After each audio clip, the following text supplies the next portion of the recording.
The spotlight is back on former Undersecretary Adrian Bersamin. Ito'y matapos ungkatin ni ACT Teachers Party List Representative Antonio Tino ang umano'y text exchanges ni Bersamin at Pangulong Bongbong Marcos.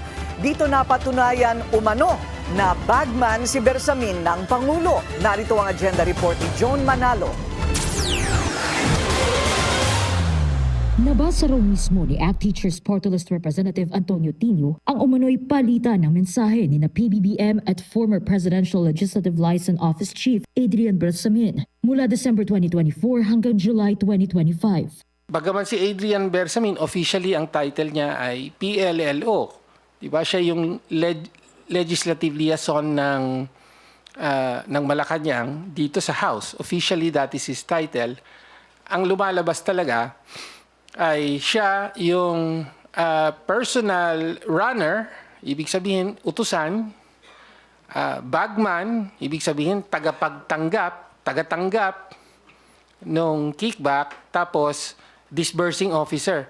Siya yung nagre-release ng pondo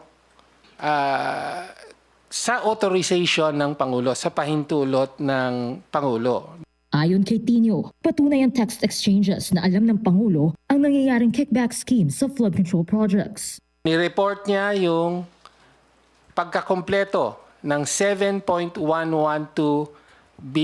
billion in deliveries. No? Tapos may acknowledgement ng Pangulo. Okay. Tapos may mga serye ng mga report, no, kung paano gagastusin, hinihingi ang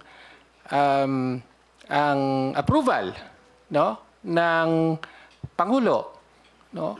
Katulad ng sinabi, ang maraming mga exchanges dito ay nagpapatungkol sa election campaign expenses.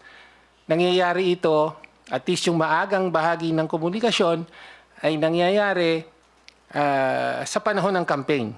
Isa raw sana ito sa mga ebidensyang ilalabas nila kung hindi nabasura ang impeachment complaints laban sa Pangulo. Sabi po sa mensahe, complete na po ang 7.122 delivery sa akin.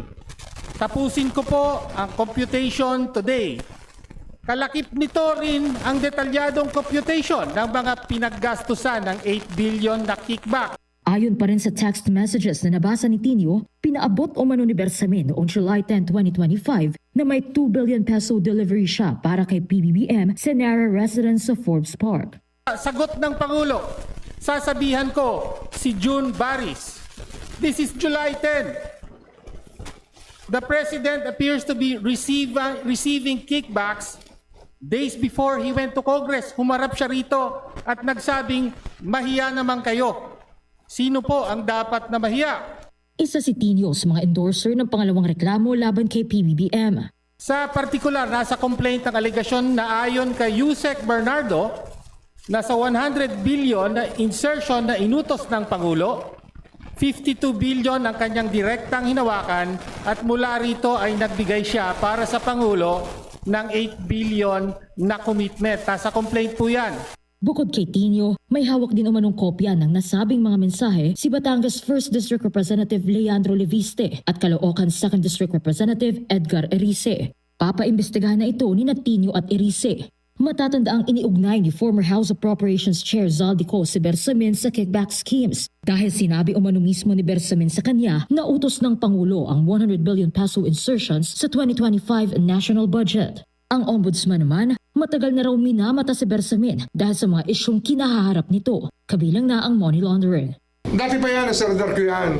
Kasi noong una na marami na nababalita na activities yan. At alam mo naman dito sa atin, maraming marites sa Pilipinas. Nakakarating yung mga balita sa atin. Pero may naranasan kami sa DOJ na tila siya ang nakialam sa appointment process.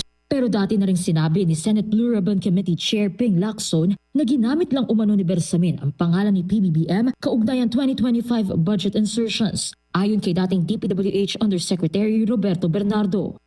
Napag-alaman ko from Undersecretary Bernardo na may mga tao sa Malacanang, not the President, not authorized by the President, who misrepresented him.